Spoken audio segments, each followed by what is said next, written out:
So so thank you very much for inviting me. It is my pleasure to be here talking to you today.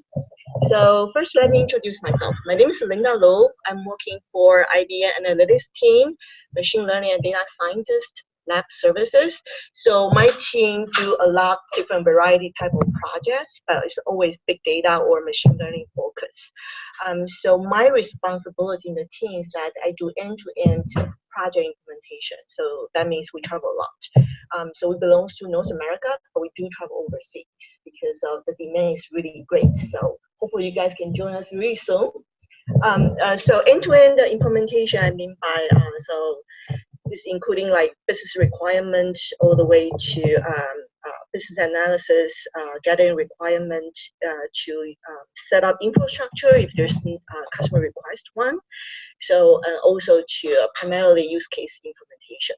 And also I do IBM internal and customers bootcamp training, and also do IBM conferences presentation. So if you have any questions, feel free to ask me.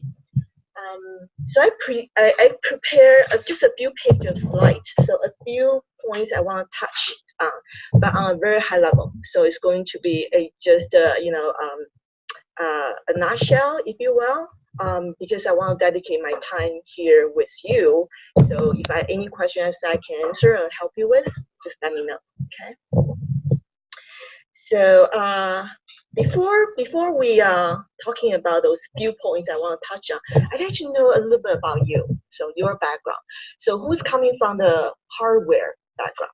So set up appliances, infrastructure, network administration. Anybody? One? So what kind of hardware? Well, we have a mixed environment. Okay. Platform. Okay. Okay, cloud. What kind of cloud? We use Amazon. Okay, AWS. Okay, cool. So any cloud person here?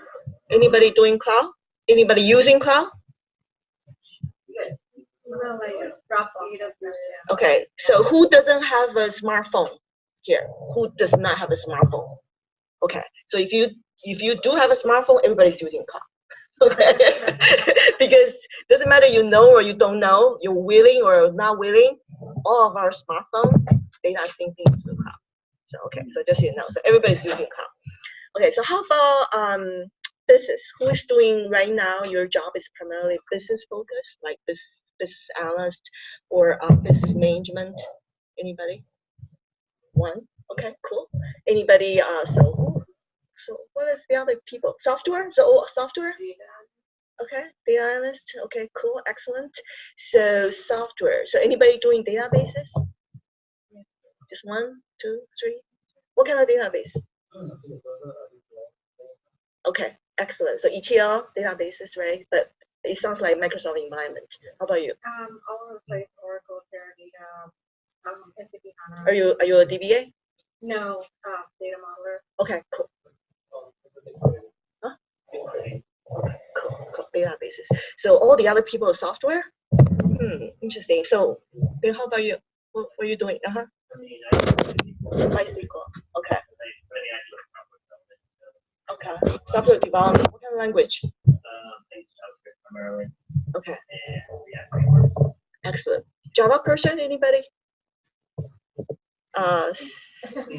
Object-C, I guess. Apple person, no. So JavaScript, I guess. Python.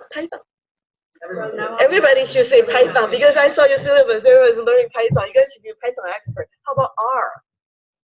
Any R person? So who wants to be a data scientist after this class? So that's probably you guys here for, right? Data scientist.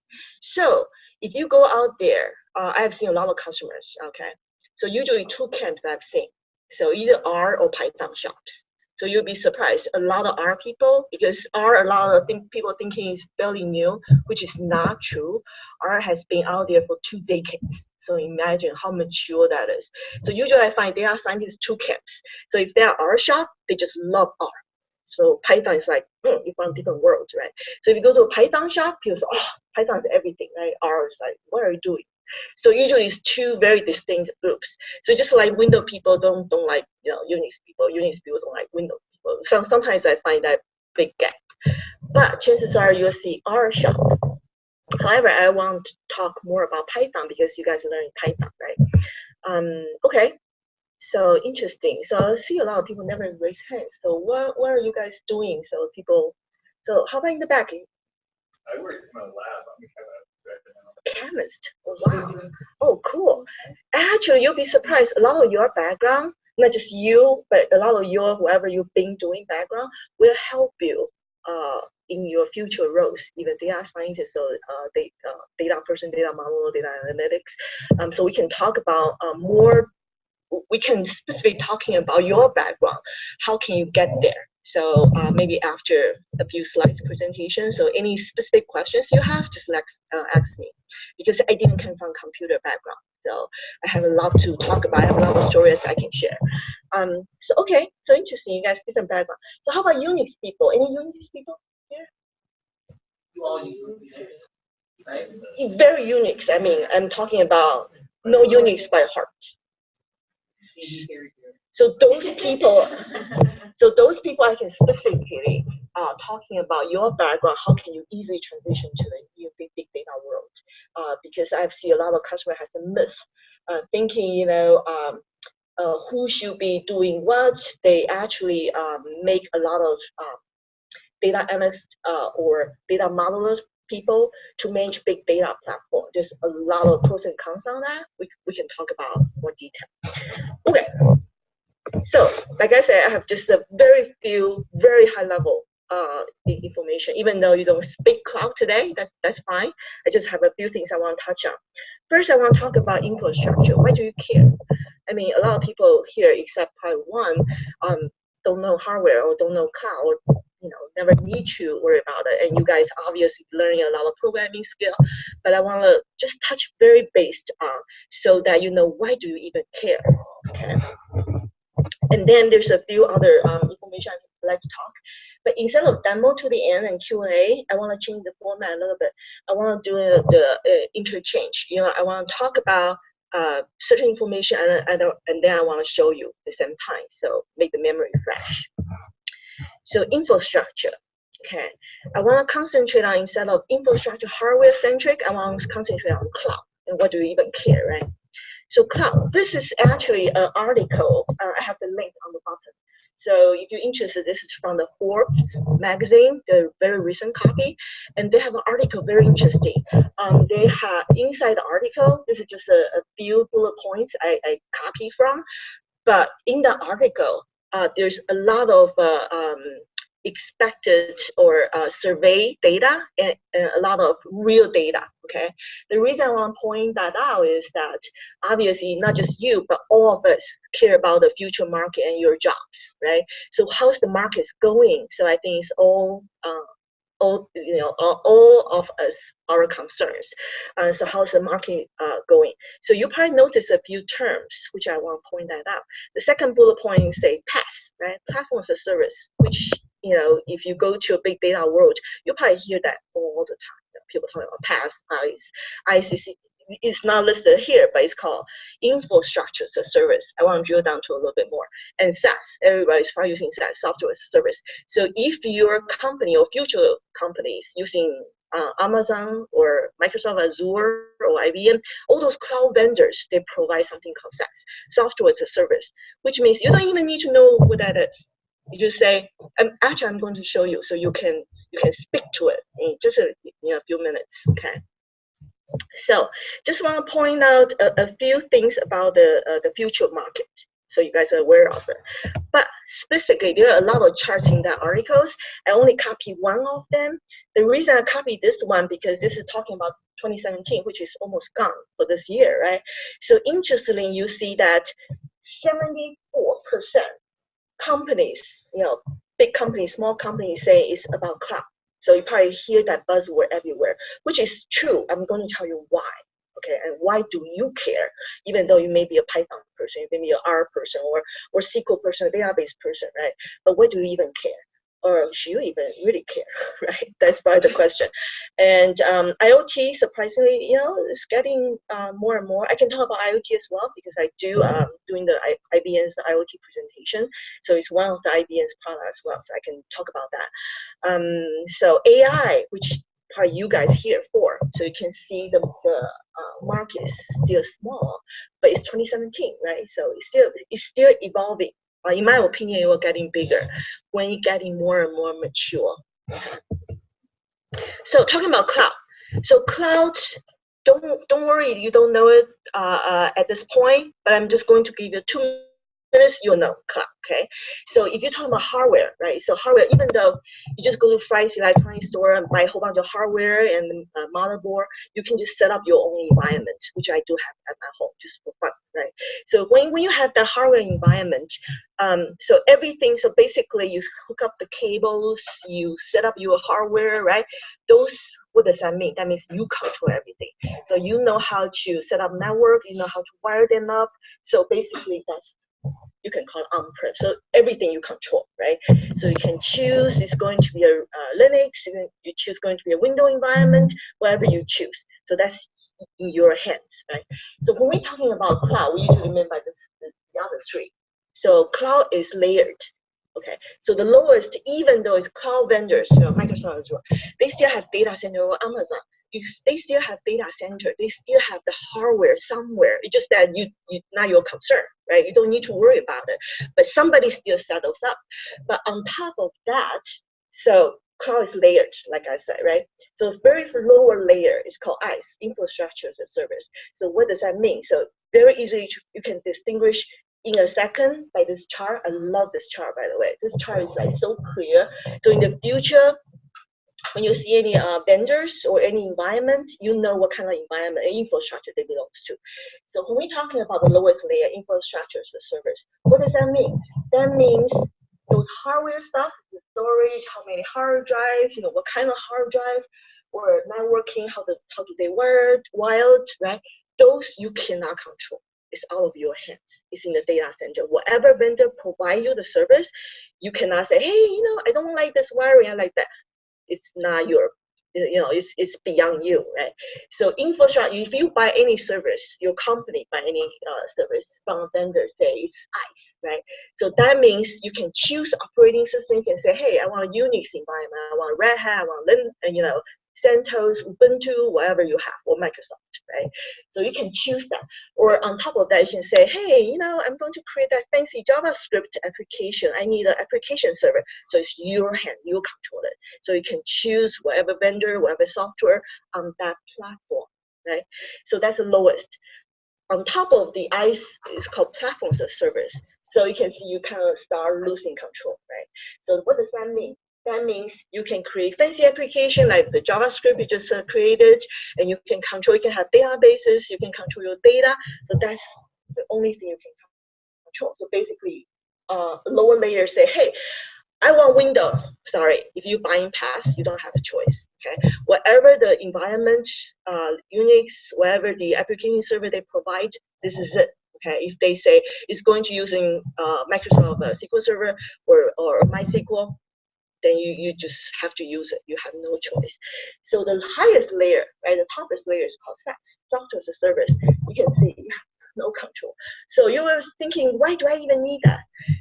Actually, a lot of usage. If you go to AWS, Amazon, or you go to IBM, I will show you in a second. That, or maybe you heard about Watson, right?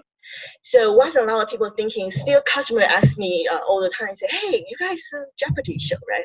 Watson is beyond that. Okay? Watson is a lot more than Jeopardy show. Jeopardy show is many, many years ago. Some of you probably too young to remember, I guess. It's many, many years ago. It's just a promotion, it's a marketing. Okay? But if you go to, which in a minute we'll go to, Bluemix.net, which you will see Watson services. And as a matter of fact, every quarter, Watson is a huge organization in IBM, okay? And Watson team is going to release more software as a service, more services on that platform, on the PaaS platform. You can just call it. You can just call Watson Assistant. You can create mobile apps. So if you doing mobile applications or JavaScript, right? You can just call that Watson services. So that's just can be. The chances are most of the software as a service, the service provider, Amazon, IBM, Microsoft, all the same, is going to provide your REST API call. So you can just easily calling it. So what does that mean? That means if you want to persist those data, you cannot. So you need other places to store your data if you wanted to. So if you say, I want a specific application, cannot. It's just because it's just call. It's just a call, right? So it's not persist. So just a call. So this basically is cloud. So that becomes really clear, right? Very distinct. You don't have many choices. Very simple. So now who can tell me AWS? What are they belongs to except you? Because I know you know. Who can tell me Amazon, AWS, which platform they belong to? Huh? I'm sorry. Infrastructure service. Okay. Other answers? Platform as a service? Huh? Platform 2 volts.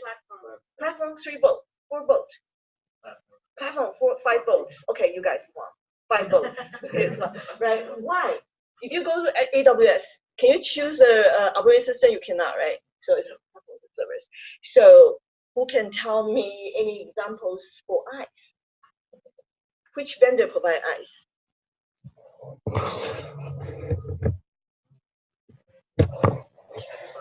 Microsoft, of course. Huh? A vendor that cannot live without every single day.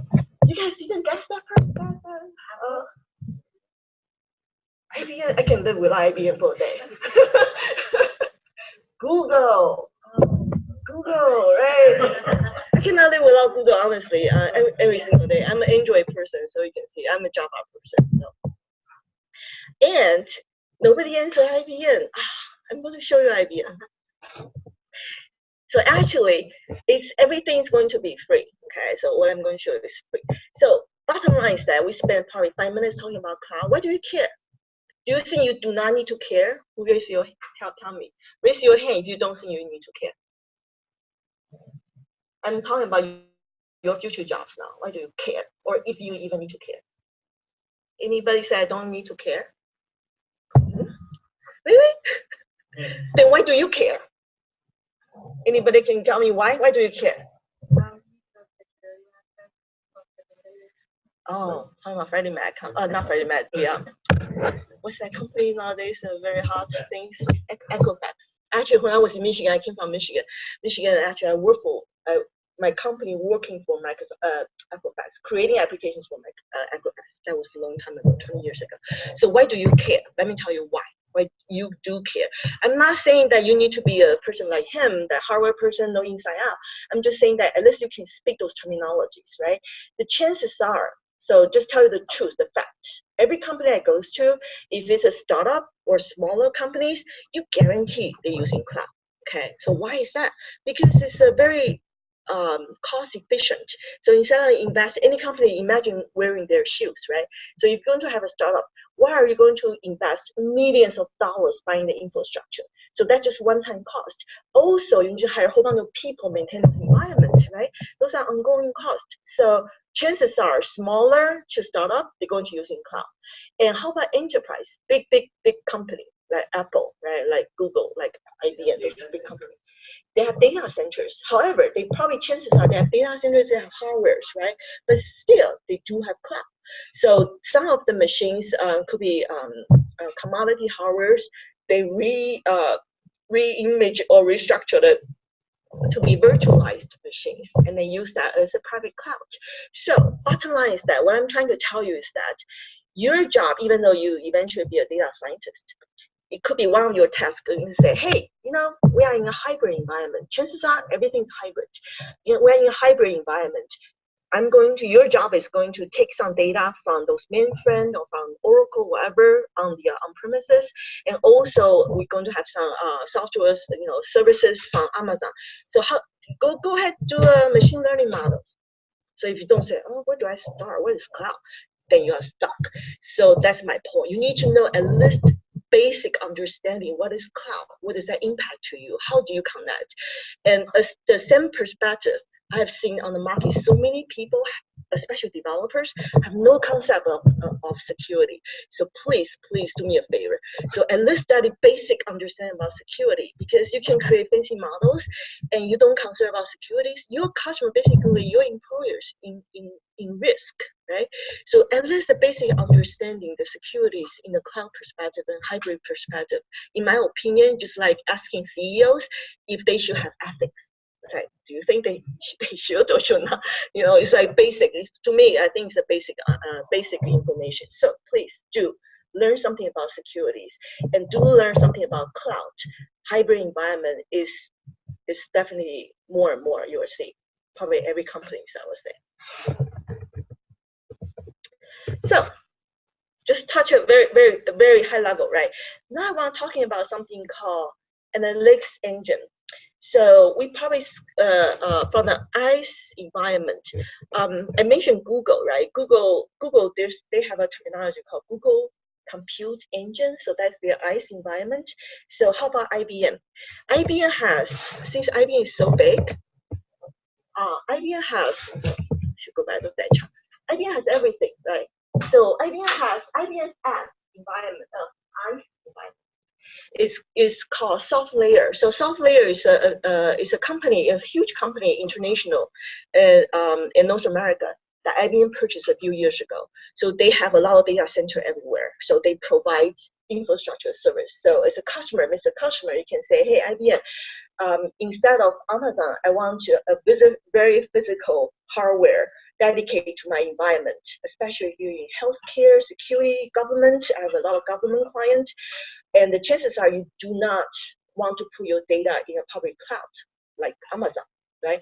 So chances are you do want a dedicated environment, infrastructure service. So IBM, the product called SoftLayer. So if you just go to softlayer.com, you will see a lot of selections. You can select any kind of hardware you want or virtualized environment machines you want. And platform as a service called Bluemix.net. I do want you to go there just to check it out. Bluemix.net. Okay, everything's free. You can set up an account, it's free. So as a matter of fact, I work for IBM. I do not have a privileges in that perspective. I'm going to show you that everything I'm going to show you, you can do it too, because I don't have the special privilege, okay? So actually, as a matter of fact, I'm going to set up a cluster in 1 minute. Okay, so you can too. The reason I want you to do that, not because I want to promote IBM, which is a little, but the primary goal is that imagine you want to learn something, you want to learn Hadoop, you want to learn Spark, you want to learn machine learning, right? Modeling. Where do you start? Are you going to, like I did, I bought this machine myself, 64 gig, so I can create a cloud environment, virtual environment on this machine I carry everywhere. Which is so heavy. Sorry. I should have moving around. No. So I guess you can do something like that. So you can have this environment to practice, or you can create virtual machines and do something to practice on. However, that's why I want to show you Bluemix.net. A few minutes, depends on the day. Weekends probably a little slower, as a matter of fact. So the environment for free, you can set it up, and then you can have a playground you can practice. Okay, so I'm only going to show you. If you go to Bluemix.net, there's tons of information. If you love Watson, there's tons of Watson services you can play with. Like voice to text, machine learning, sentiment analysis instead of creating modeling from scratch. Everything's created for you, right? So that's the trend. So that's Azure, a lot of things like that as well. But what happens if you want to learn something? You don't want to use it, right? So now your stage is that you want to learn something, you want to build something. So you do need an environment. So I want to show you this environment, which is free. And then take you a few minutes, you can learn not just machine learning, you can learn Hadoop. So why do you even care Hadoop or Spark? Who can tell me, why do you care Hadoop or Spark? It's a free environment for accommodating. Okay, perfect. And the chances are every company nowadays, do I permanently lose it? They can, they're For some reason, it's not coming up, but they can all see it from the Zoom link. You guys can see it? They can see it. You guys can all see it. Right, so I'm just gonna. So sorry, I don't No, know not at all. what happened. It's, okay, you can keep going. Yeah, they can see it. But yeah. So. Yeah, I'm so sorry. I'm so sorry. Let me, I'll call IT. I'll do it. Okay, so I will continue on. So the reason I want to show you is that you're going to have an environment dedicated to you and free. In a few minutes, you can practice Hadoop. You can practice everything you have learned and is going to learn in your own environment. Instead of have a powerful machine like I have, and you can have a cloud environment that you can just play with. So that's the reason. That's the rationale behind it. Okay. So we kind of touched on this. Why do you care, right? Okay, analytics engine. So analytics engine. So this is the one of the. I'm going to only talk about two tools or a platform, if you will. The reason I want to show those two platforms because I want you have an environment you can play with at home. Even though you say, I'm not doing cloud, I'm not doing Hadoop, but it's okay. You're learning Python, right? So I'm going to show you can practice Python. Okay, so installing everything on your machines, you have a cloud environment, you can practice Python or JavaScript, which actually I want to show you JavaScript applications that I created 2 years ago. So maybe a little outdated, so forgive me on that. But it's still okay, I think. Okay. So IBM love to change names. So today the product names, today is called Analytics Engine. It just released, it's still very hot. It just released probably a month ago. So it's very new. So don't be surprised if, after a month or two, they change names or change something. So don't be very surprised. So what is it? Analytics Engine, like Google Compute Engine. What is it? So kind of vague, right? So I'm not going to tell you. I'm going to show you, which will be more clear. So it's a platform. Okay, it's a platform that compile two things on it, which you should care. Well, one is Hadoop cluster, another is Spark cluster. So imagine a few minutes you have your own environment has Hadoop and has Spark. So what kind of Hadoop? You want to take a wild guess? What kind of Hadoop? The Hadoop distro, we call it Hadoop distribution. There's many vendors provided today, right? So obviously you can see the competitive market. IBM's on the Cloudera, Hortonworks, right? EMC is called Pivotal now. There's only a handful. So who has used Cloudera? Who has used Hortonworks? Hortonworks or Cloudera? Huh? Cloudera. Hortonworks? Anybody Hortonworks? Clara. So, okay, great. A lot of people using Clara. So those people using Clara, can you tell me what's different between Clara and anybody else? What's different? Or in general, Clara, why you choose Clara over the others? Is the company using it? Or do you know is other vendors? Is there any differences in terms of Hadoop distribution packages? I didn't get your name, sorry. Huh? Dennis? What's the difference? Compare Clara to anybody else. Take a wild guess. Does it have anything to do with the cloud? There is probably the longest. Huh? The longest on the market. Longest. So it should be Jeopardy. Negative 1,000. Actually, so I want that concept embedded in your mind today. Okay. Anybody, so if I do have a slide which I cannot show you here, but in your screen on the left box, on the left middle box, there's something called ODPI, which is a consortium, open source platform consortium. So everybody, Hadoop is an open source distribution. Okay. Clara using open source components. So Hadoop, don't be confused. Hadoop is not a product, it's open source, which means you and I, anybody can just log on today, contribute codes if you are good enough, because your code may not be accepted. You can contribute. Doesn't mean you'll be accepted, right? So if your code is good enough, you'll become open source contributor, which is a very, very, very good title to have. So today on the market, every vendors if they claim they have a Hadoop distribution package, it's all based on open source. However, the difference is that each Hadoop distribution package, they choose different components. So ecosystem is large. So Hadoop is just one. So on top of Hadoop, you probably heard of Hive, heard about HBase. Those are different components in the ecosystem. Thank you. What did you do? Magic? Did you Did do? nothing. Just Yeah. magic touch. But I Right? actually had an idea. So but- sometimes I think computer system know who's the owner, so just magic touch and then everything works.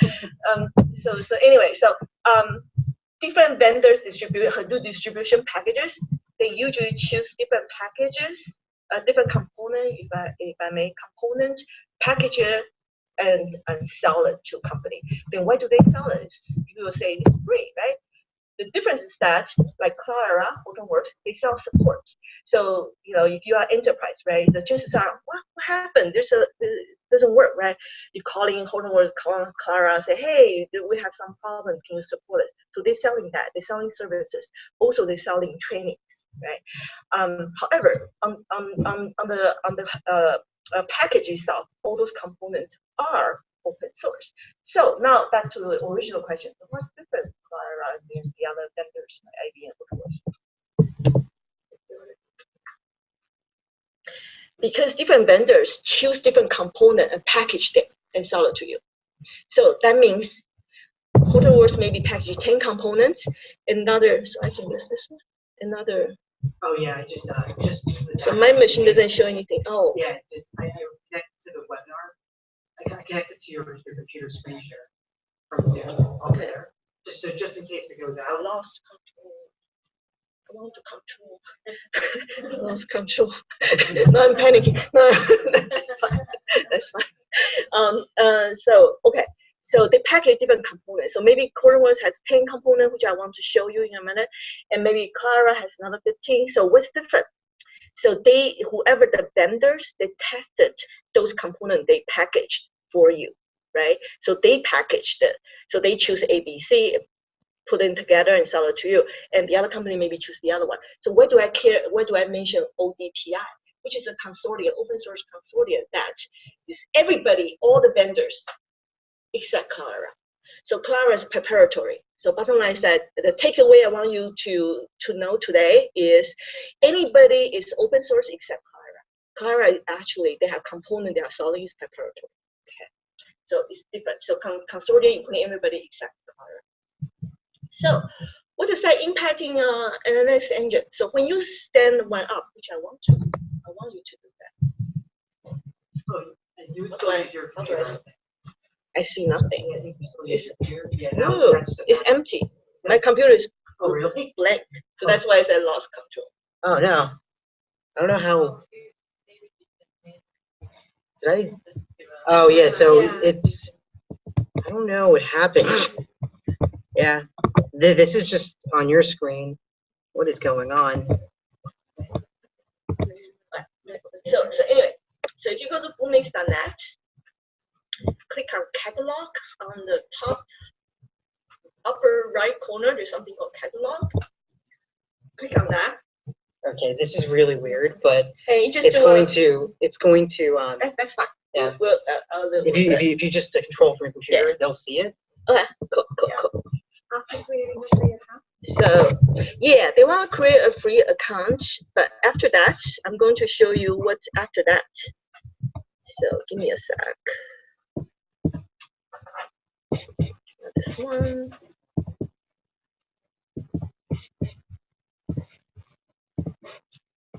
So you will see something like this. So click on the catalog, right? So I have a free account. So when you click on catalog, you just do a search analytics engine, which you will see something, right? So it's here. So today is really weird. So just, analytics engine. I don't want to compose. So anyway, so search on analytics engine. So you will see that in the catalog. So you just click on it. So when you click on it, you will see this screen. So what this screen means is that it default to a computer generated name. You don't care. You just want to give it a name that you recognize. And look at this. This is more important. It's very cool. Is that you can search how many compute nodes. So imagine I use AWS all the time. Before I joined IBM, I use AWS. I use everything because I came from a development background. So I used to do product development. So I like to play around all those environments. So it's AWS, even though you can create a free account, create a cluster with a few nodes, you're going to pay your credit card. I pay a lot to Amazon, so I know it costs. Okay, so but IaaS is going to give you 3 for free. So what does that mean? I'm going to show you in a sec. And this is the super cool thing. So this is really new. We just released this month, October. So this month, so it's still very new. So you see, if you don't care about Hadoop, which I recommend you do, so if you don't care, you can choose just a Spark cluster. It's going to give you a Spark cluster with 6 nodes, 3 compute nodes, 3 management nodes. Or if you were to choose the Hadoop and Spark, what does that mean? It's going to give you a cluster that with Hadoop and Spark. And by the way, it's Hortonworks, so it's an open source. So except Cloudera is preparatory, right? So it's open source component. And once you select that, you just let it run. So you will have an environment which I just created one. So just you know that you can only have 1 cluster since it's free. I have a free account myself. So I just give a name, say 2017 for this year. So once you click on that, create that platform. So like I mentioned, I choose 3 compute nodes. What does that mean?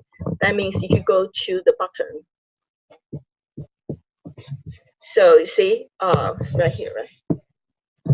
Yeah. It has 3 management nodes and 3 compute nodes. So you have a cluster with 6 nodes, which for practice purposes, it's really good. Okay, I have to tell you, really good. So I want to show you really quickly. Once you have that environment, take a few minutes to set it up, and it will tell you the documentation is wonderful. It will give you, if you don't know where to start, it will give you step-by-step information. I'm just going to show you really quickly, which just a summary, but you know that when you go home, you can practice that.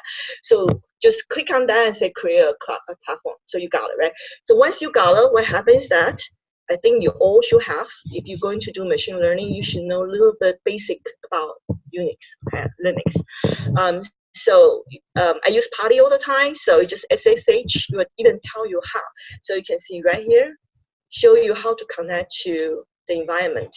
So since I'm a developer background, there's a GUI. I can show you GUI, but we love to code, right? Gotta show you the code. So you just have a PuTTY and connect to the machine. So it's telling you the connection, actually give you the connection information, which should be right there somewhere. You see that? You say you should use this username, and this is your password, right? So I'm going to log in as COS, and this is my password. Bingo, this is your cluster. So you got it. So what happens is that you guys have already studied something about SQL, right? So important. SQL is something is become one-on-one knowledge you have to have. Okay, when you're doing machine learning, you're doing Spark.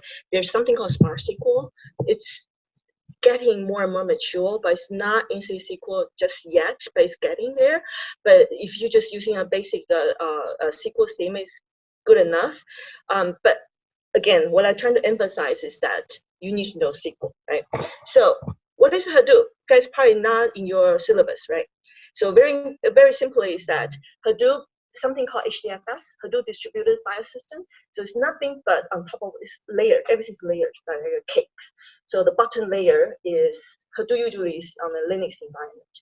So it's POSIX, we call it POSIX, POSIX. So POSIX is your Unix or Linux operating system platform, file system. Right? So on top of POSIX, there's Hadoop HDFS, Hadoop Distributed File System.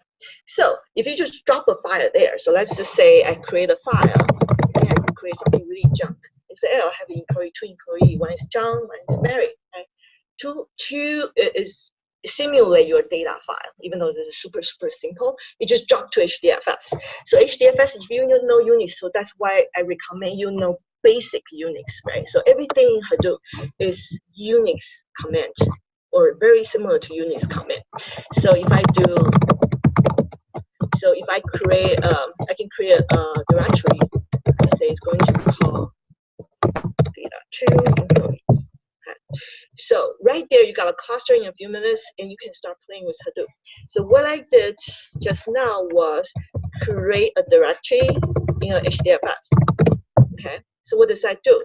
So you create a directory in HDFS. You can see ls means listing this directory. There's nothing in there because I just created. Of course, there's nothing. So you saw earlier we have a junk file, right? So we can just put that files on that directory which we just created, right? You dump it so you can see your data is there, your data file. So we just basically we did nothing. We just dropped it. So what does that? What do I want to show you this? I want to show you SQL actually. So if you have basic database concept that you put your data into database, right? However, Hadoop is a little different. Hadoop, you can do the same. You can put your data into database, or I want to show you very different ways which everybody's using in the Hadoop world is that call something HDFS. You just drop a file and then you start doing queries, start doing modeling without worry about databases concept, right? So now we just drop the file. So now you can query you can query the data just like a database table, which you haven't do anything, right? So there's something component called Hive. So just Hive is basically, if you don't know Hive, Hive is nothing. Hive is just a SQL on Hadoop. Okay, so it's a SQL engine or SQL tools on top of Hadoop. So which means without Hadoop, it cannot exist. Okay, it's on top of Hadoop. Right, so it's so on top of Hadoop means you can store data, you can query data using this tool. However, just be aware, there's pros and cons. We can drill down more detail about Hive, but that's not the purpose. So the purpose is that we just drop a file to HDFS, right? So I want to show you queries in this. So let me get my glasses. Okay. So I think I'm just copy this comment. So you're going to create a script to point to your file. So the file we call it is the directory, I should say. Directory we call it employee, right? Data2. So this is saying that create. You look at this statement. It looks just like a database SQL statement, right? So you basically just saying that create a table called external employee 2. I think I already created one, so just doing this. And then point to say, where is the location going to be? Data2. I did something wrong, did I? Transfer data2 going to location, 2 locations. Okay, that's fine. So I'm just going to show you the table I just created earlier. So it's called external employee. So basically what I want to say, my bottom line is that you just create a DDL, which is a table structure, point to that file without storing data, right? And then you can start querying the data. So you can see the data now. Only 2 rows, right? So it basically parse for you. So that brings to my point. My point is that file I just created, a very junk file. It's very simple. However, if you have more complicated data, means JSON, XML, or if you have a compressed file format, Hadoop does the magic for you. Okay, depends on vendor. But if you have very specific custom format, you can create something called SERDI, serialized and deserialized libraries, parse those data. So which means you don't need to code it, just drop the file on HDFS, you can just start doing querying. And next step is once you're querying, which is data exploration, and more importantly, you can create a model on top of that because model is all about data. Without data, there's nothing you can do with, right? Data is number 1. So my point is just to show you one tools and how quickly you can have an environment of your own. And okay, I do have a control. So you do and then you can play with Hadoop. You can practice Hadoop, practice your SQL, right? So this environment, like I showed you earlier, the selection was Hadoop and Spark. So what does that mean? That means when you click on, there should be a button on the right saying Launch Console, right? So when you click on that, it actually brings you to Ambari. So what is the connection? Which I do want to show you very quickly.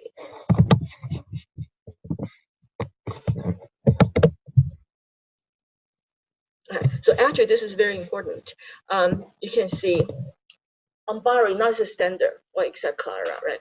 So Ambari is basically a Hadoop administrator's tool and also user tools as well. So it's basically a console that gives you a one-stop shop for everything. You can, so on the cluster, you can have many components installed on, like on the left-hand side, you can see HDFS, Yarn, Hive, blah, blah, blah, right?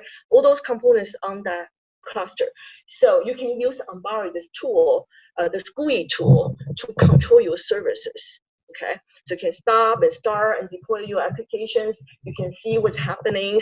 Like we just run a see. So if you click on that on Ambari, you can go to HDFS or Yarn. So you probably heard a lot of MapReduce jobs. Now it's run on top of Yarn or run Spark. So if you want to run Spark, that platform you just created has Spark on it. You can create Spark jobs. But once you have that, you can just go to Ambari and see which jobs being run. So you can see it just trying to run that table we just created, just run count, right? So what happened in Hive is that behind the scene, actually it translates to a MapReduce job for you. So that's something you can learn. Say, I just created a SQL statement. What happened? There's a MapReduce jobs. Who did that? You did. Okay, because it transformed to a MapReduce job. So what does that mean? That means performance is bad. So that's why you'll see on the market, there's a lot of vendors create, like IBM has something called Big SQL. So it's same idea of Hive, SQL on Hadoop, much faster because it doesn't translate MapReduce job for you.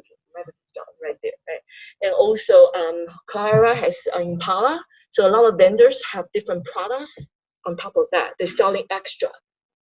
Value add, we call it, a value add for customer because performance become very important once you are in that environment, right?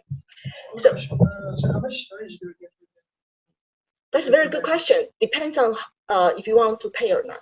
If it's free, it's limited.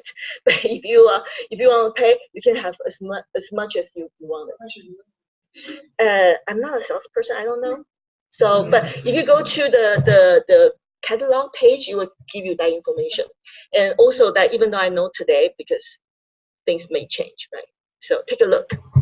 But for now, so I have a free account myself. So everything's free. I just play around and then test that out. So that brings us to the next subject. If I still have the slide somewhere. So I just introduced the IAE, right? Analyst Engine. So that gives you a platform you can practice at home.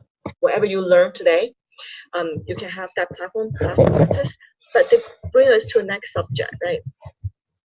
Oh, I prepare a takeaway. You guys can go ahead and read this. And also, I create 2 comments. So for you to quickly copy and paste to test your platform. So one is, you can see the first one is my teaching note, right?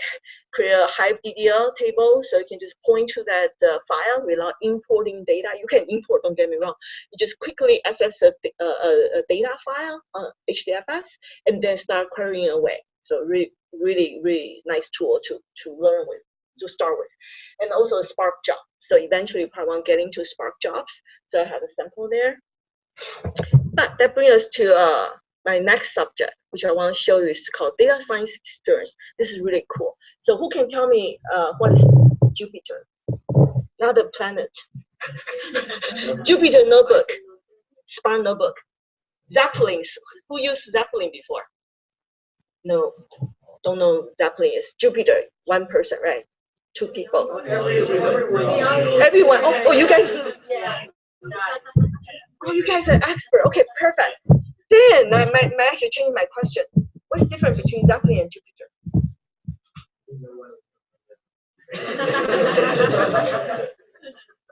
It's really a preference.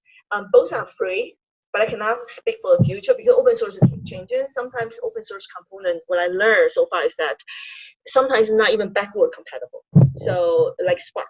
So Spark to the X version, right? So if they say signature is going to change, they change it without backward compatible. So Jupyter Zeppelin is just preferences. Those are notebooks.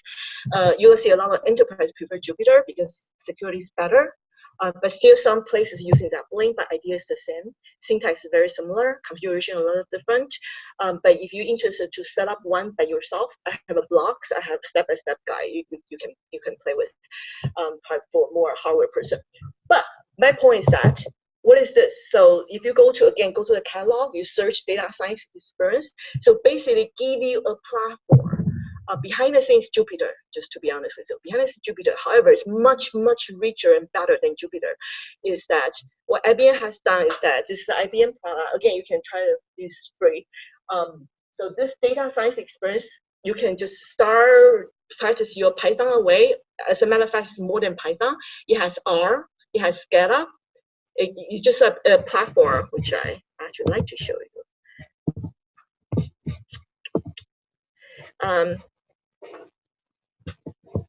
So you can practice your machine learning model or languages. Oh, okay, this is my my account for data science experience.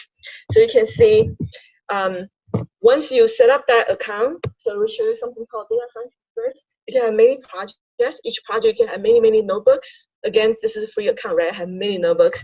And also each notebook, so if I were to create one notebooks, which this is one of the notebooks I have, which you guys can create all the chart, create all the charts you want and just point to the data you have, and you can start creating your machine learning models. You can start practicing, or as simple as just create something like, so for example, you can even, so if I want to say doing some presentation, which I use this to do presentation a lot, I can just put my own wording. So this is my sample data looks like. You know, before I do presentation, you can see how does that data looks like, right? Before I show you all those fancy charts. So you can do a lot of things with the, also the data. What about the data? So when you're using DSX, data science experience, you can choose, right? You can choose point to the IAE platform we just created, which has the HDFS underneath. Or if you're an Amazon person or using AWS before, you can have S3 storage or just Swift object stored. It's really up to you. So once you have that, so tell me about the time. Am I over time?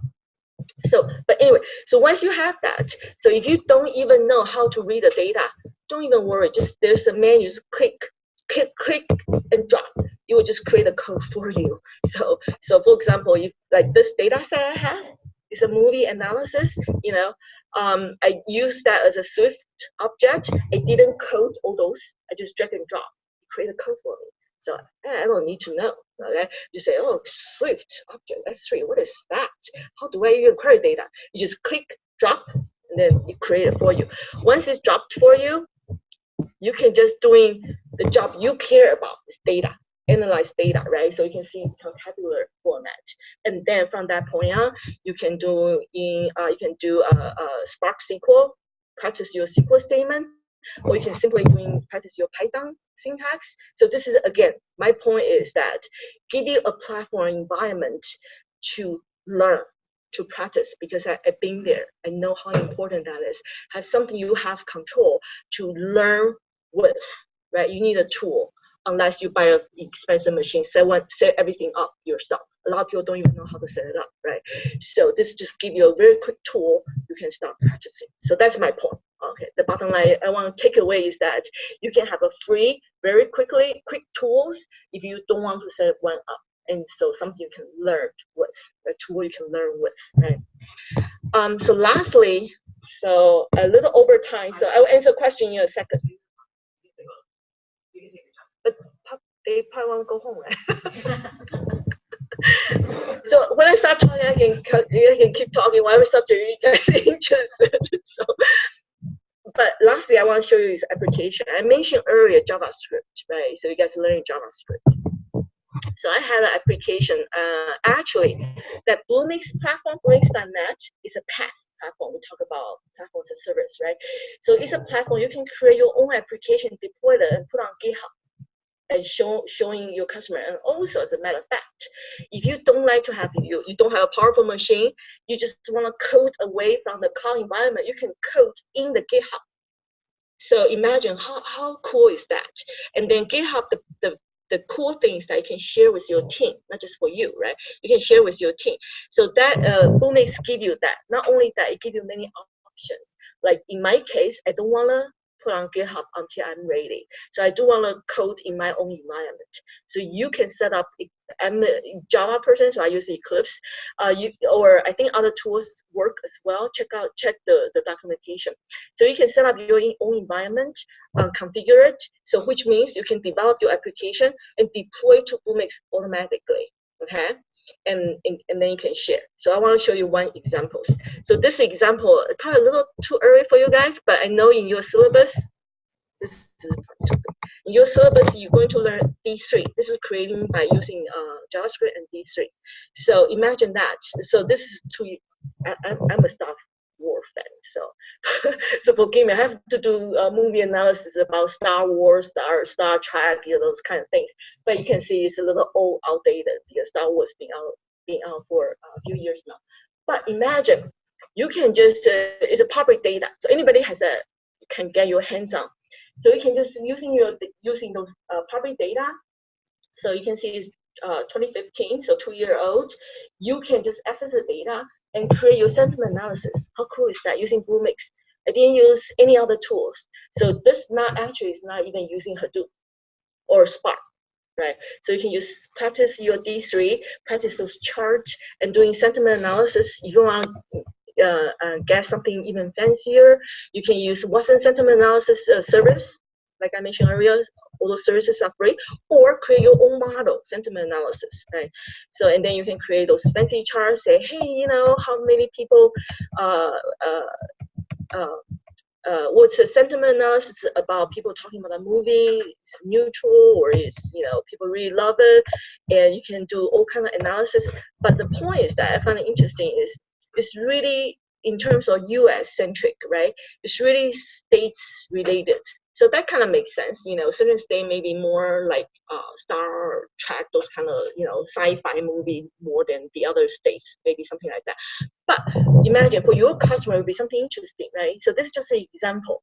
But I want to show you is you have the tool in your hand. You can do fancy analysis in cloud without any fancy tools or environment of your own. Okay, so that's the things I want you to take away. So those charts, let's see if I have anything else I want to show you. No, this is the modeling. Those are modeling. Sure. Okay, so sorry, questions? Yeah, question on data experience. Is that entirely cloud-based?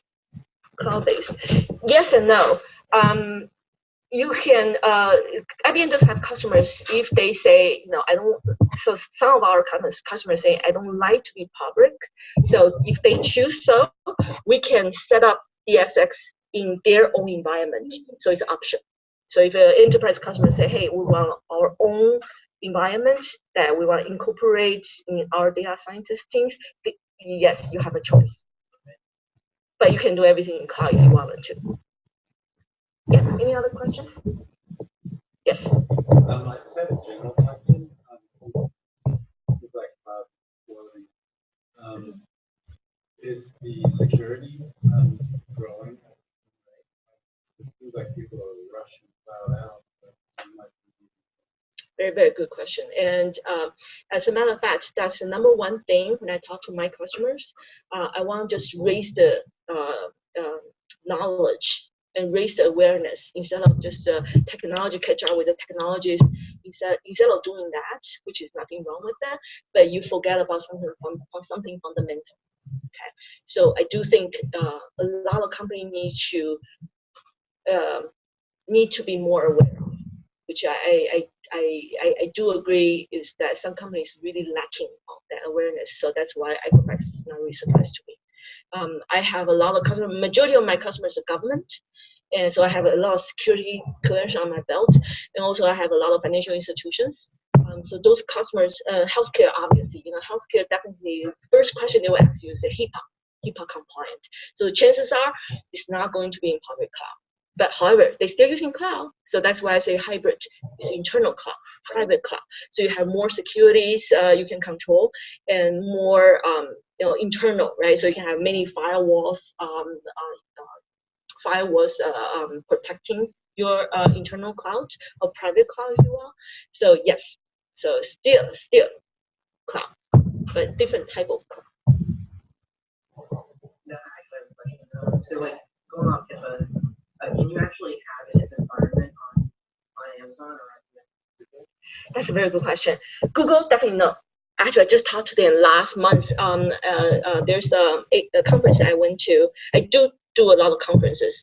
The one I just went to last month, September, AI artificial intelligence conference. So I talked to Google people, Google Cloud people. They're not HIPAA compliant today. However, every vendors, all the companies trying to get in there, right? So Google today is not. Amazon, yes and no. Amazon is really depends on Jeff Bezos, right? Depends on who you're talking to. So if you, in general, I should say, Amazon is not. Amazon, you cannot choose like software. You can choose the hardware behind the scene. Everything's virtualization. You probably don't know why it matters. A lot of my customers really care because virtualization as a user, you have no idea. It's just my data, right? It could be in the physical hardware. It's your competitor right next to you. It's your neighbor. So what happens if your competitor has a genius hacker, right? Some enterprise do care. So virtualization doesn't mean that environment is yours. It's shared. It's virtualized, right? It's shared. But software do have a choice you can choose. Say, do give you a choice. Say, okay, we can guarantee it's your environment. You're not going to share with anybody else. But obviously, you're paying different price, right? But Amazon cannot. However, I heard Amazon is changing. So it's still virtualized. They sell everything virtualized. So it's not like you buy hardware. So Amazon doesn't sell it that way, but doesn't mean tomorrow they won't change the model, right? So I do know that if you stand up a special case with Amazon, they may be able to make exceptions. So it really depends on who you are, right? So if you are Mr. Government, you're talking to Jeff Bezos, so maybe you have exceptions. Super expensive. Yeah, depends on what you pay, right? Things can change. Yes. Yep. There are technology skill sets that you cover. For someone who's new in this area. Perfect. Let's talk about career. So may I know your background? So what kind of tools or languages have you been using? Or before? For SQL, in a very shallow level, but like Angular, but I don't feel confident enough.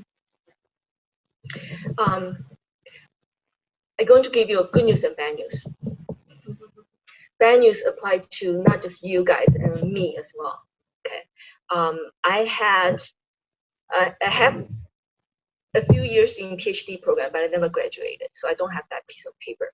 So one big myth in the industry today. So I think it's definitely changing and definitely will change because I've seen so many exceptions that a lot of, especially bigger companies, still have that myth saying data scientists need to be PhD. So unfortunately, that's just the reality. It's true. Okay, it's just the truth. So if you don't have that piece of paper, even though you can do a great job, some companies interviewing may be harder. But I'm not saying you cannot get into, because I'm working with tons of data scientists from the best school like Stanford, right? PhD, postdoc, right? Been teaching professors to all the way never have any programming skills. I have seen great people in no background. I have seen people cannot even do their job in PhD background. So for me, I think it's a myth. It's a wrong concept, and people are changing. Companies are changing those concepts. But just it's it's getting there, right? So it's a process, it's a journey. It's not going to happen tomorrow. But in terms of interviewing, practice. To be honest with you, you need to know the knowledge inside out by your heart, not memorize. Because the chances are people really want, don't even talk about interview those employers, right? Imagine just thinking for yourself. Once you get into that job, if you not really know the technology inside out, you can do your daily job. That would be, I would think your daily task would be really, really hard, right? Because the chances are the project we're getting, customer is not going to tell you what to do. The chances are some of my customers don't even know what they want. They just say, this is my data. Tell me in 3 days, we're going to check in with you. Tell me what did you find. So how do you start? So practice. See more use cases and really know the technology inside out. So you don't need to rely on anybody. You are the core, right? So practice. So in terms of technology skill set, I would say, like I mentioned, it's actually very simple, right? So it's only Python shop and R shop. Pick your pick. So for me, I pick Python. Okay, I start from that same goal as you guys. I pick Python. The reason being, not because R is not good. R is very, very mature. Don't get me wrong.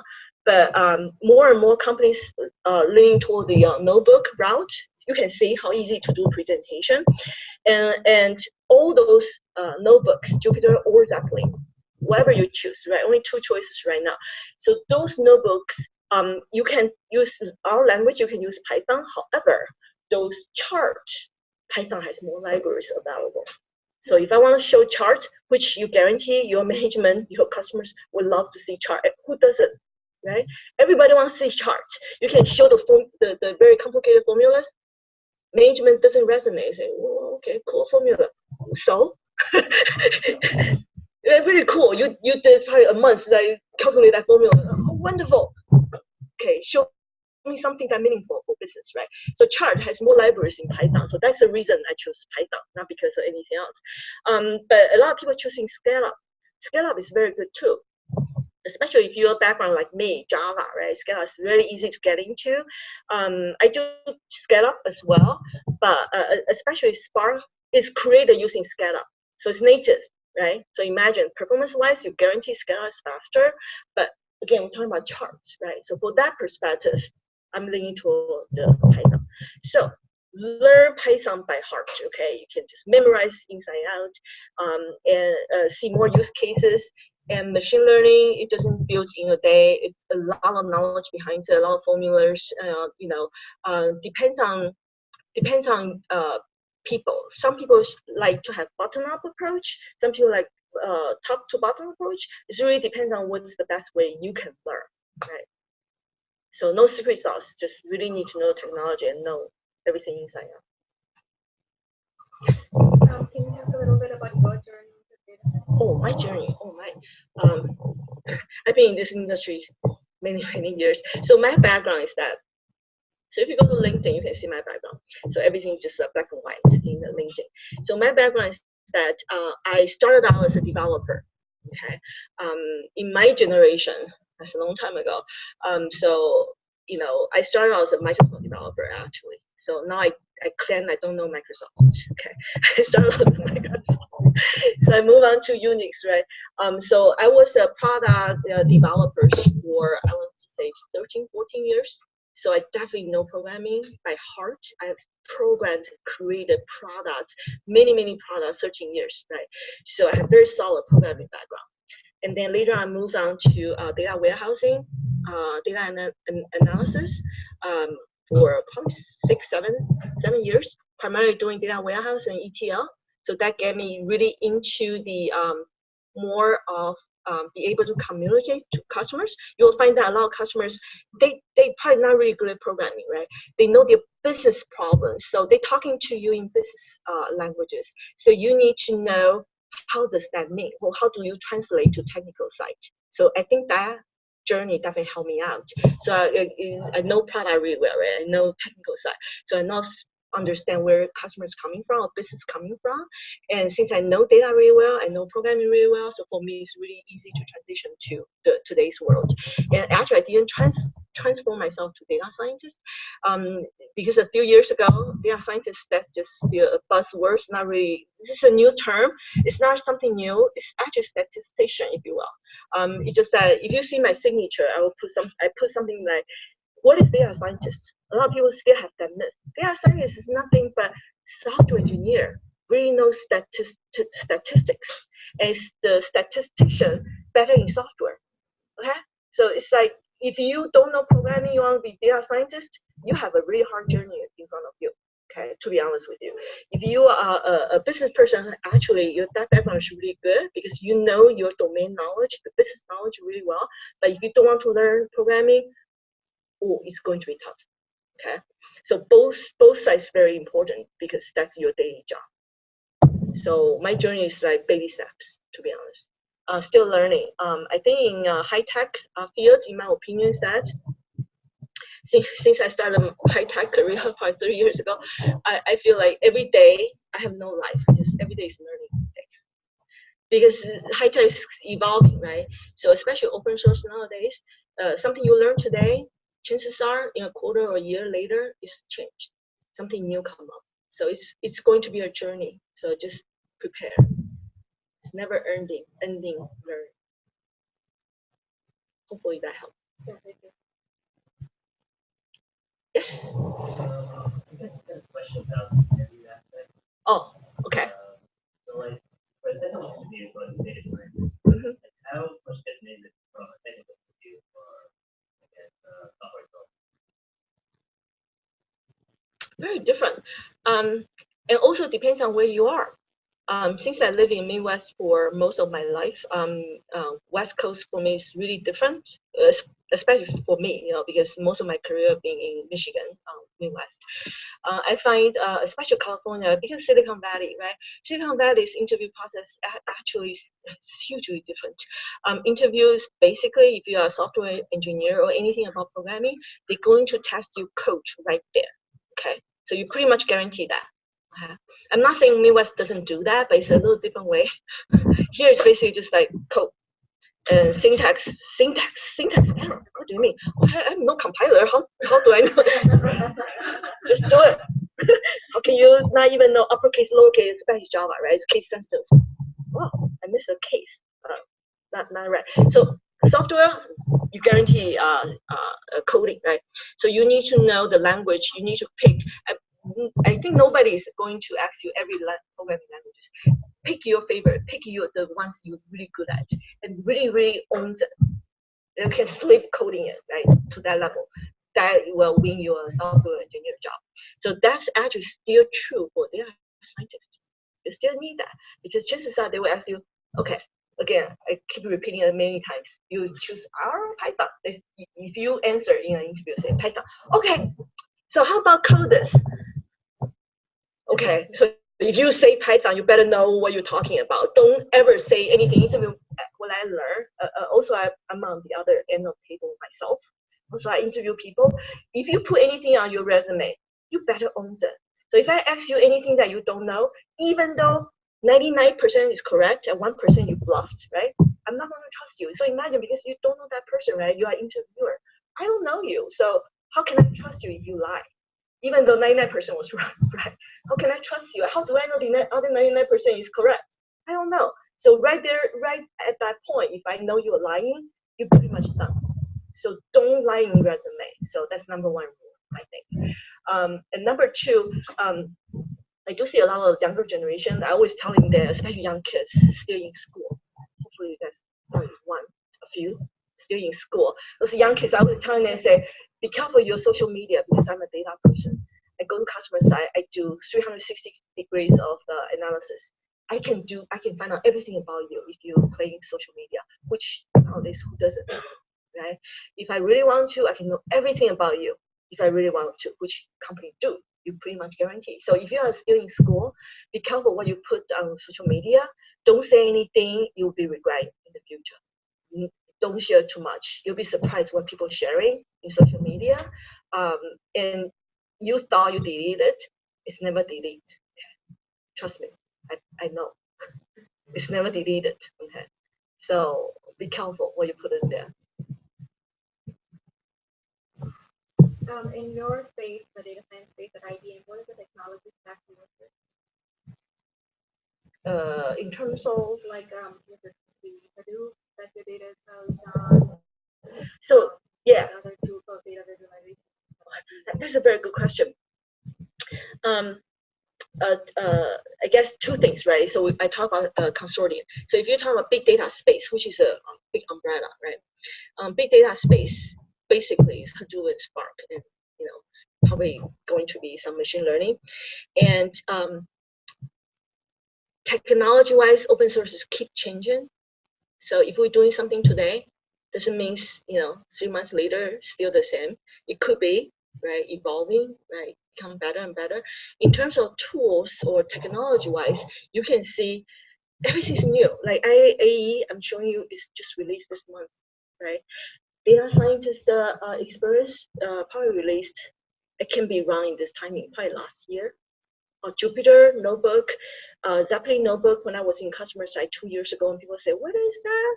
Why should I need it?" You still need to educate customers, right? So changing so fast. So this is a great visualization tool, but doesn't mean other tools not good. I have friends working in Tableau, which is very popular visualization tool. It's still very popular. A lot of enterprise using different type of tool, Cognos, SPSS, all those are very, machine learning, right? Modeling, very popular. Those are not going away. I don't see that going to sunsetting very soon. Not going away, but it's really a combination. So obviously, if you're looking for a job, you're not going to master every tool. Pick the one you're going to be really, really master with, and go with it. But doesn't mean you stop learning, right? So it could be that you're doing a notebook today. So maybe when you're getting a job, so you're doing a SPSS or Cognos, and you really like it, which I do. It's a really cool tool, and it's very easy to learn. So maybe you transition to another field. Right? So do something today and evolving from that. Thank you. See ya. Yes. You said a lot about machine learning. So if you're new to this, what you should be path for this, learning all the models, all the algorithms and everything. So how should we start? Like, where should we start? Oh wow, depends on who you're asking. People will give you a very different answer. I have seen I used to ask the same question to a lot of experts, data scientists experts. Want to know what's their journey, right? And a lot of data scientists actually using some packages. Like I have seen some so-called data scientist experts, they're using SPSS. It's really cool. I've seen people doing it. It's like you still need to have those knowledge, but you don't need to know all those formulas by heart, right? Because the tools do that for you. So that's cool. And then you'll be surprised. I don't know if you probably should check out Microsoft Azure. So they released some platform, I forgot the names, but I saw the presentation. Microsoft is really always very good at usabilities, right? Drag and drop. That's how Windows about, right? So they create some platform. You can machine learning. They say, people is not going to memorize all those models. They create the platform you can drag and drop, and then behind the scene create those things for you. So my point is that you will see this market evolving, changing. I think more and more living tools, you don't need to know all those by heart, unless you're statistician background, right? Because you have to learn those from the fundamentals. Because that's why a lot of data scientists are from statistics PhD program. So they know those by heart. So that's why they still in demand. They still has an advantage over other people, to be honest, just because it's in their blood, right? But you'll see another trend that markets more and more tools like that evolving, that you don't need to know those. Actually, the last month I went to the artificial intelligence conferences. I saw a professor, MIT professor. I love that product. It's not really new. It's not a product per se. It's a technology. Evidently, I didn't know about it, and I never tried it before that conference. But I love it. And in my opinion, I used to start out myself. So in my startup, wearing startup hats, I can see, especially Silicon Valley, more and more people, especially startup companies, will create some products on top of that. That's called BaseDB. So the idea is very simple. It's nothing new. MIT been creating it and developed it more than 10 years now. So you seem pretty mature. So the idea is very simple. The idea is linked to us, you and I. Say we are not statisticians. We don't know formulas, right? We didn't have those, or we cannot remember formulas. I can't. I don't remember those models. So the idea is that, and also today, okay, you spend literally 50 to 80% of your time cleaning data because data is never clean. So I heard a lot of data science companies say, hey, data is not clean, I'm not doing a thing. And good luck. Okay. Anywhere you go, you guarantee you have missing data, you have human errors, you have bad data, you have junk. Okay. And also heterogeneous environment, like I said, hybrid environment, heterogeneous environment. Customer want to join different Oracle, Teradata, whatever you have them together. You're going to clean data most of your time, right? So the tool is basically more and more. So what I'm trying to say is the market leaning toward that, trying to create some tool that really, really cool that you don't need to spend your time on those. Cleaning data, creating models, figure out those formulas. It will figure that out for you. So check out BaseDB, BAYESDB. So it's created by Steele, MIT. So the idea is very simple. You don't even need to know data. They present a demo that using satellite. So imagine satellite, it's very complicated. Satellite, right? Even the data is like hundreds of columns. Where do you start analyze? You guarantee data is missing, right? Or some companies, maybe Russia, China, they don't want to share too much. Maybe they have confidential satellite just launched, right? They're not going to tell you what that's for. If you ask them, they say, oh, agriculture. It's like, yeah, right. So how do you analyze those? So the demo is really cool. Check that out. So what happened is that the BaseDB is creating that you don't know the data, or you don't have time to analyze data, or just too lazy to analyze. Just point to the data, so the tool analyze for you, right? Again, obviously not 100% accurate, but save you a lot of time to jumpstart. And also they have an engine called Crosscat, CROSSCAT. So Crosscat is the engine. So BaseDB is not a database. I think the name is really bad. So they call it BaseDB. So a lot of people are thinking it's a database. It's not. It's a platform. Okay. So the engine is called Crosscat. So the engine is nothing but building models. So imagine all those models we're talking about is building that engine. So what does that mean? That means as a future data scientist, you're basically using that tool to analyze they're plugging all the models for you. So basically your job is going to be more data-centric, business-centric. Say, out of all those models analyzed for you, which one you think making more sense? So obviously it's not going to be perfect, but at least give you a jump start, save a lot of times, right? And then from that point on, you can say, oh, okay, now I know what am I dealing with, what kind of satellite I'm dealing with, so how can I make it better? And then you can create Python or whatever code you prefer, script, customize the model, just plugging that their platform, and on top of that, right, making it even better. So I think that's a future trend. But however, it's not going to get there tomorrow, right? So if today we're still looking for a data scientist job, learning the models and formulas is your best bet today. But the trend is changing. Yes. Sorry.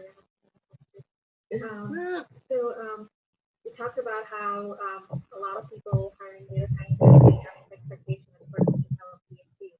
What is I understand on that? You and your colleagues, if you were looking for data scientists, would you even look at a resume of someone like us with, a specific certification program? And people probably have skills in data analysis and all that. Would you give it a shot? That's a great question. I think you probably asked me earlier about IBM already. I didn't answer that. This is my personal opinion, not represent IBM, okay? I think every company is the same. Every company, especially a big enterprise, a company is so huge, right? So different organizations sometimes feel like different companies inside, and which is true. If you're looking at Google, look at Oracle, just looking around those big companies, it's a lot of acquisition. So it's really not the same company. It's a truth. true. This is a fact, right? So since they are merged from or acquisition from different companies, all those M&As make different organization or product line, the culture is a little different. So what I'm trying to say is that since the culture is different, it really depends on hiring managers, right? And every hiring manager still is a human, have preferences. People, doesn't matter where you go, nothing to do with discrimination. It's all about people. It's human, have preferences, right? So when I was doing hiring, I always tell people I'm blind.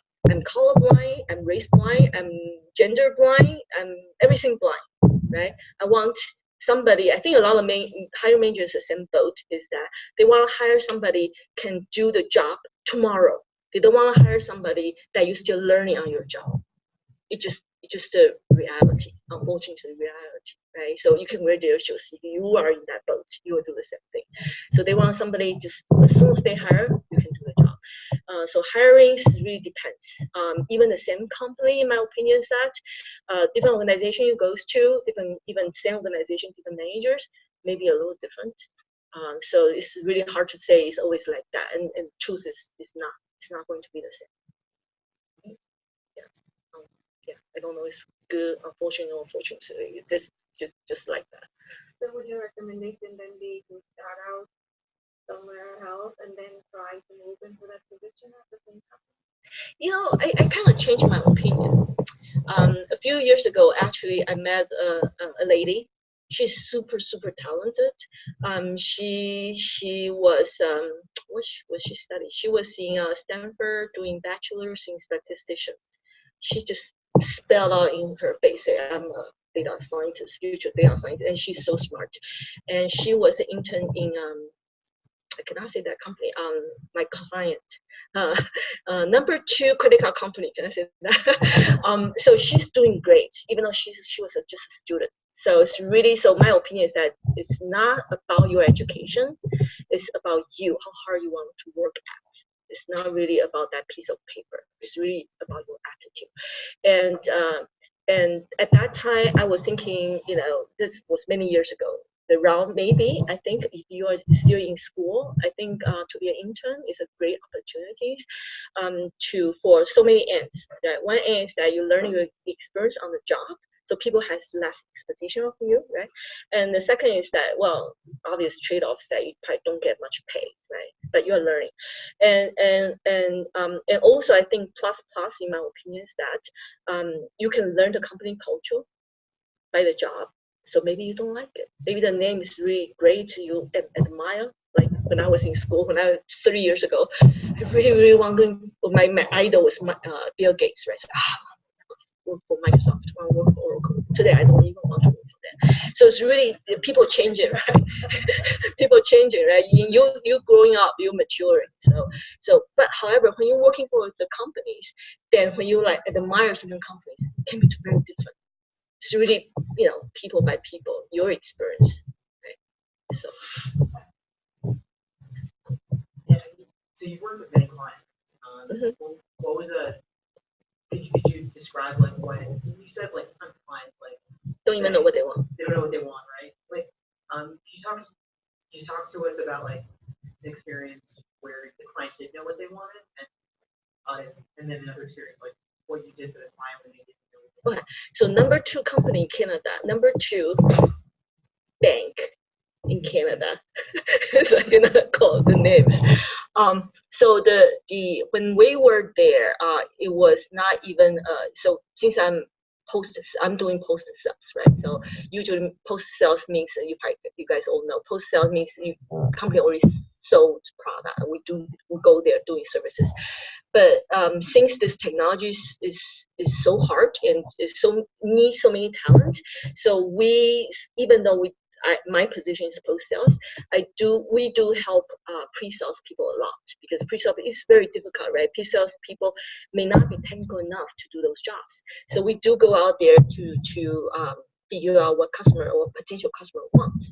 So that client I was talking about, bank, number 2 bank in Canada. So basically when we were there, they say that their task given to us, then later on totally different. So when we were there, they say, oh, mainframe. We don't want mainframe. We want migrate. We heard about big data. That was many, many years ago. That was probably 5 years ago. They say big data is really hot. You know, tell me what can we do with big data? We have mainframe. It's a bank, right? Obviously, financial institution. Chances are, mainframe would never go away. Okay, I'm just telling you the truth. Really, my heart believes that. So we said, oh, okay. So we just do, you know, federation and trying to triage, you know, heterogeneous environment, get the data together, and trying to show up some cases.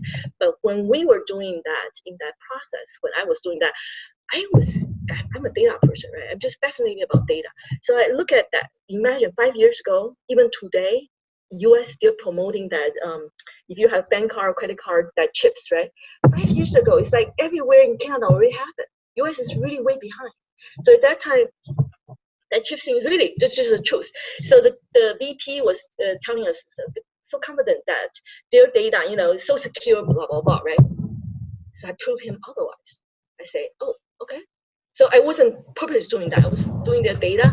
I said chips, and I was analyze data, and suddenly I find out, interesting. I find some transaction from, again, I'm colorblind, race blind, everything blind. Okay? I'm not saying specific areas dangerous, but I'm just saying that I just happened to came across that a lot of data from certain part of countries that a lot of fraud, right?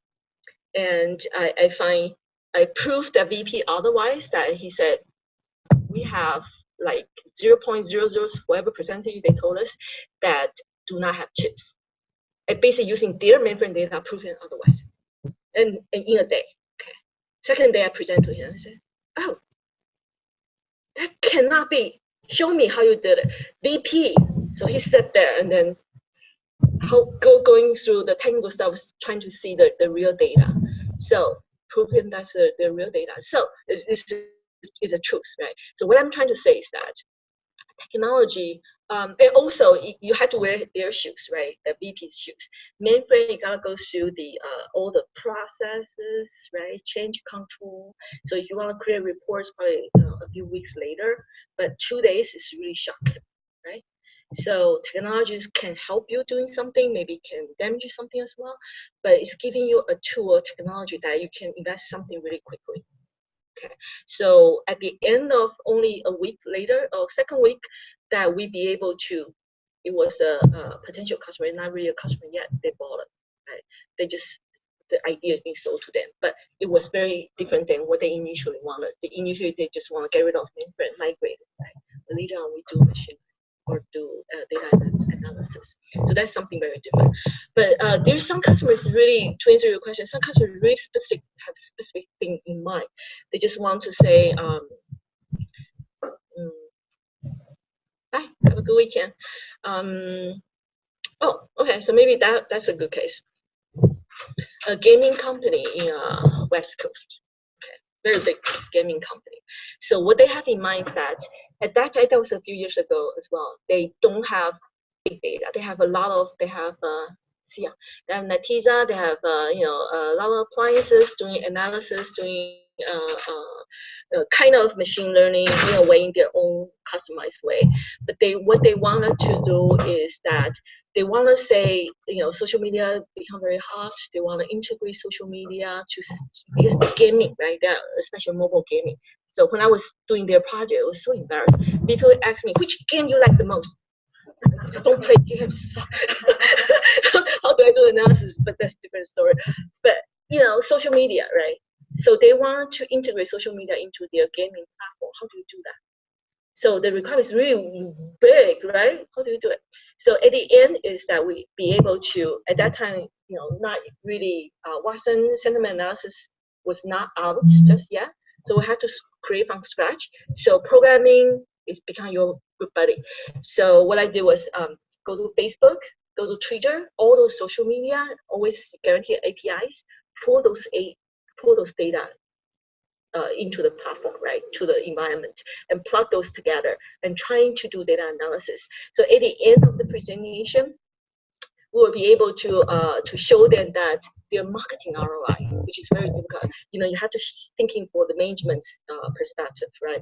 So if they were to purchase the product, or if they were to adopt these technologies, a lot of resource, a lot of cost involved, right? Even hiring people. So everything's cost. So why should they even go that path? Right? You gotta prove they're worth it, right? So be able to show them, since it's gaming, right? So usually we find, at least for me, it's kind of new, that gaming thing, right? The gaming things that people do talk about it. So gaming, everybody has an avatar to pretend you to be John Doe, whatever, right? Avatar, and their marketing or internally always promoting certain games because the cost involved, right? Marketing have a budget, promoting games, promoting avatars, but we be able to use social media sentiment analysis to say certain avatar based on the real voice from your customer is more popular or people hate than the other avatar that you guys promoted. So maybe the question becomes, you invest hundreds of millions of dollars in certain things, but the real voice is that it's not even selling. People not even like it. People, as a matter of fact, people hated it so much. Then maybe that is something that you can use those data, those results, to modify or to improve your business decision, right? That become business decision system instead of we thinking just machine learning, right? That actually changing the business directions.